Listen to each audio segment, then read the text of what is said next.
In the New Republic, obesity was a crime. Billboards displayed the law in bold red letters: your body, your duty. Those who failed to meet those states' weight standards were labeled offenders and taken to the Narrows, a correctional facility designed to rehabilitate the obese. The cells were stark four metal walls, a thin mattress, and a single faucet that dispensed water in a bland, nutrient paste. There were no mirrors, no windows, only a single slit that acted as a door at the far end of the cell. The opening was narrow, so narrow that only those who met the state's ideal body measurements could pass through it. The message was clear: lose weight or remain in prison. Jenna had been in her cell for 6 weeks. At first, she'd scream and beg, pounding on the walls until her fists bled. But the guards never answered. She was left with her thoughts, the silence, and the door, a constant cruel reminder of her failure. Every day, she measured herself against the door, pressing her body against the cold metal, willing herself to shrink. She rationed her pace, drank water until her stomach ached, and exercised until her legs gave out. Still, the door remained impassable. As the days blurred together, Jenna's mind began to fracture. She had become her own friend and her own enemy. She started to hear voices in her head. The door seemed to taunt her, its narrow gap warping in her vision, growing thinner each time she looked. Sometimes she dreamed she was already thin enough to pass through, only to wake and find herself still trapped. Desperation set in. Jenna clawed at her own flesh, pinching and pulling, convinced she could mold herself to fit.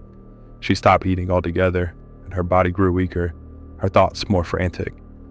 The voices grew louder, telling her she would never escape, that she was nothing but a fat slob that would never see freedom, just fat in a metal box. One morning, Jenna woke to find out that she was now too weak to stand. Heart pounding, she crawled toward her only escape, her limbs trembling. She pressed herself against the opening, bones scraping the metal. For a moment, she thought she might make it, but it was still too narrow. She slumped to the floor, sobbing. The guards found her days later, barely conscious, her body wasted and frail.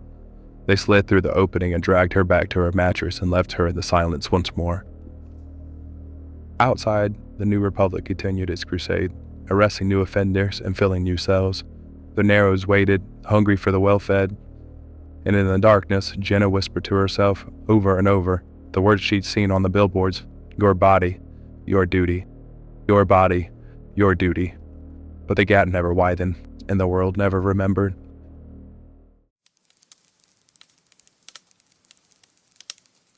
In the city of Lumen, sleep had become a commodity. It was measured, traded, and taxed like water or electricity. The wealthy bought hours of deep, undisturbed rest, waking with clear eyes and bright minds.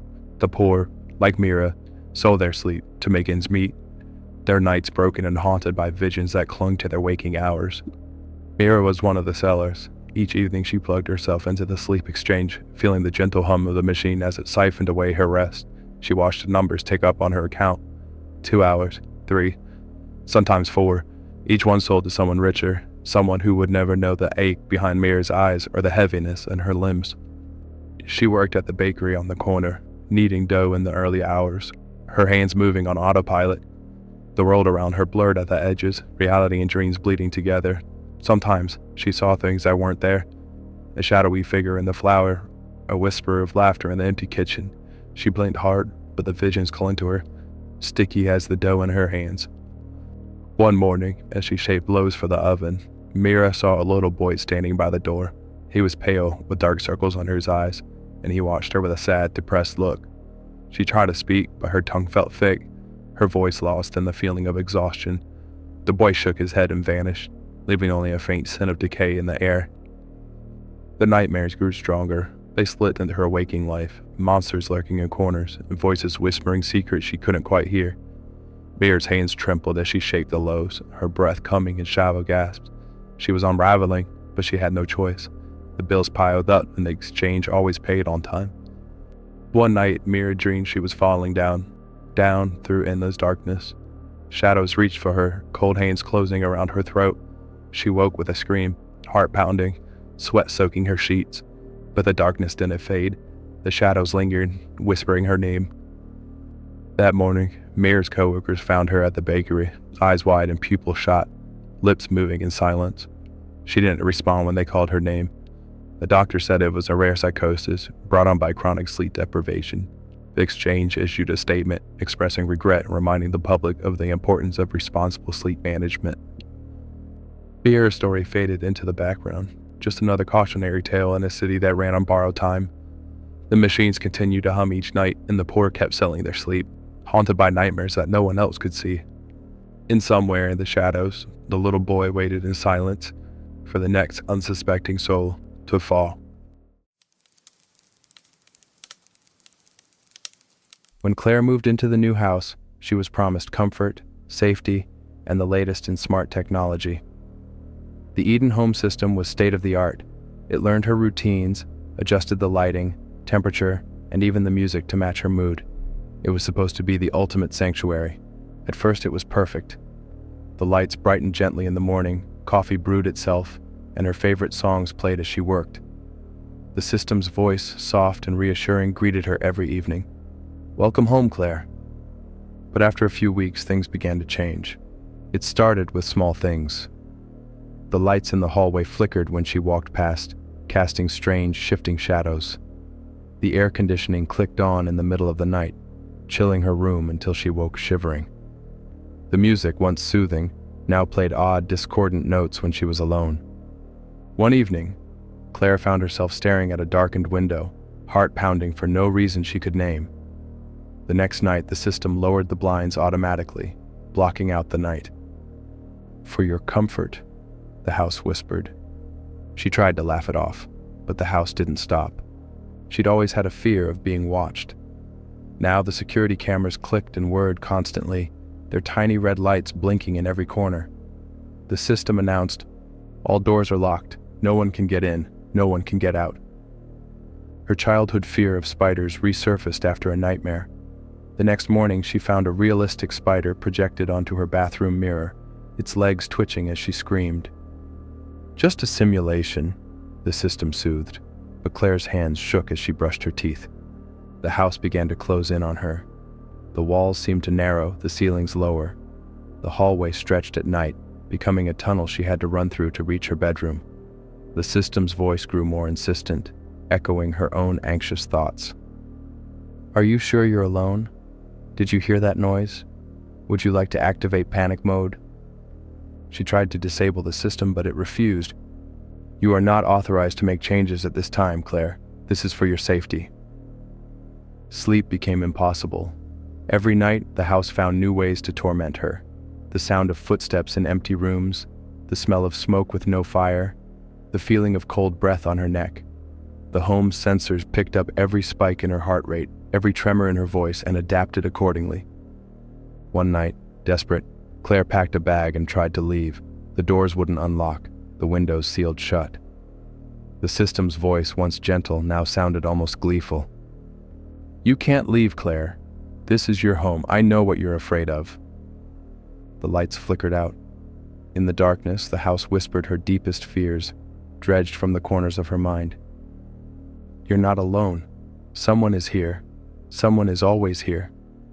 Claire screamed, but no one heard. The house had learned her too well. It had become her nightmare, and it would never let her wake.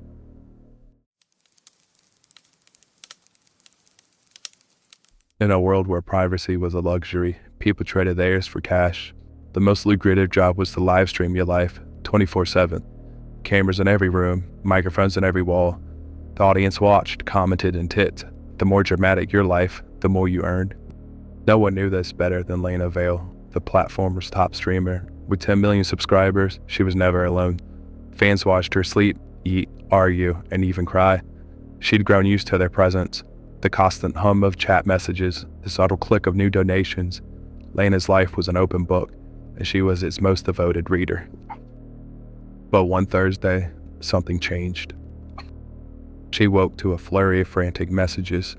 "Lena, what's going on? Did you change your kitchen? Who's the man in the red coat?" Confused, Lena scrolled back through her own feed. There in the early morning hours was a video of her kitchen, but it looked different. The wallpaper was blue, not yellow. The appliances were new stainless steel. And there she was, standing at the counter, talking to a man she'd never seen before. He wore a red coat, and his face hidden in the shadow. Lena stared, heart pounding. She didn't remember any of this. The kitchen was unchanged, yellow wallpaper and all. She was alone. The man in the red coat didn't exist. The next night, that happened again. Her feed showed her at a party she hadn't attended, laughing with friends she hadn't seen in years. The chat exploded. This is wild. Is this a prank? How are you doing this? Lena felt a chill. She watched herself in the video, dancing, smiling, then suddenly turning to the camera whispering, "He's coming."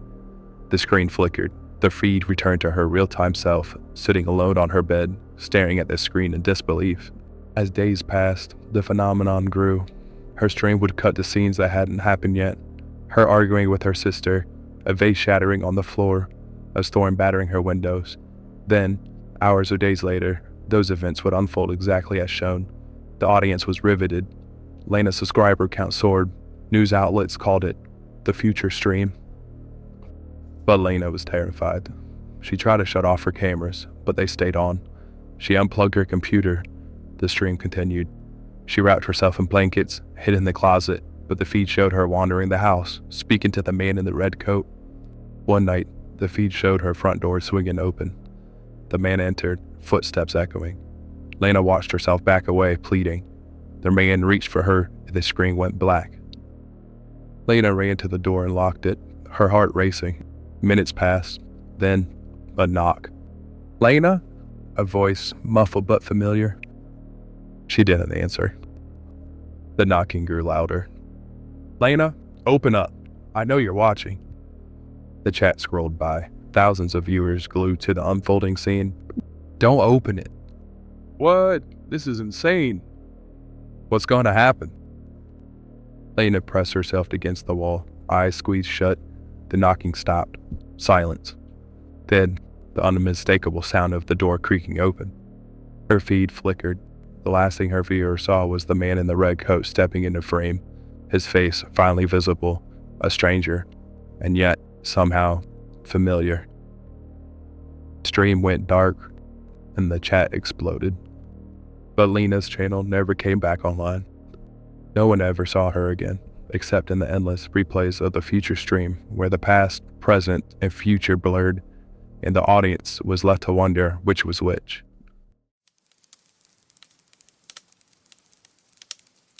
Elysium was the perfect city. Its towering buildings shimmered like they were carved from pearl, catching the sunlight in ways that made the whole skyline glow. Parks and trees broke up the clean lines of the architecture, weaving green into white stone and glass. It was beautiful, and its people loved it. At 21, every citizen was summoned to the Enhancement Center, a gleaming pyramid of glass and marble that stood at the city's heart. Jonas had imagined this day his entire life. To him, it was a rite of passage, something to look forward to, a celebration of becoming the best version of himself. But now that the moment had come, his stomach fluttered. Just nerves, he told himself. This is normal. As he entered the lobby, he noticed it was bright and open, filled with soft music and the hum of quiet conversation. Receptionists in clean uniforms beamed at him from behind the desk. "Welcome, Jonas. Happy Enhancement Day," they said in unison. He checked in, then took a seat with a dozen others his age. They whispered and fidgeted, casting glances toward a hallway marked optimization chambers. Every few minutes a name was called. The chosen would rise, straighten their clothes, and disappear down the hall.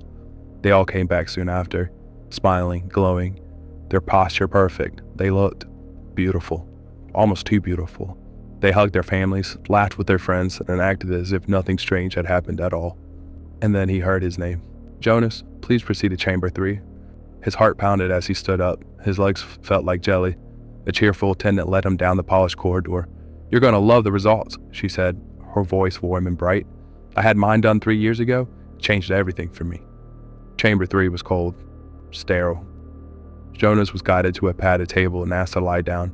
"Just relax," the attendant said, gently fastening straps around his wrists and ankles. Before he could ask why, he felt a sharp prick in his neck. His vision swam, and the room blurred. Then through the haze, a door opened. A perfect copy of himself stepped into the room, identical in almost every way, except for the eyes. The copy's eyes were blank. "Phase 1, complete. Initiate Phase 2, recycle," the attendant said calmly. Terror surged through Jonas like a jolt of electricity. He realized too late what the process truly was. There was no enhancement, only replacement. He fought the restraints, panic giving him strength. He kicked, twisted, and finally broke free. Metal instruments clattered to the floor. Alarms blared, bathing the room in red light. "Code 2, I repeat. Code 2, the attendant shouted. Jonas bolted from the chamber, sprinting down the endless white hallways. Everything looked the same. Turn after turn, hallway after hallway. He ducked into a side room, gasping for air, trying to think. But it found him. The clone stood in the doorway, expression still vacant.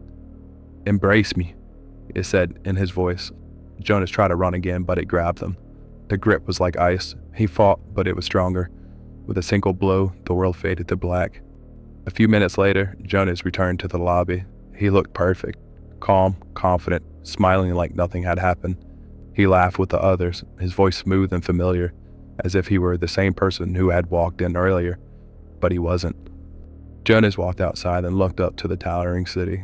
Elysium sparkled under the sun. The white towers reached toward the sky. Draped in vines, they swayed gently in the breeze, as if nature itself were trying to cover up the city's quiet, terrible truth.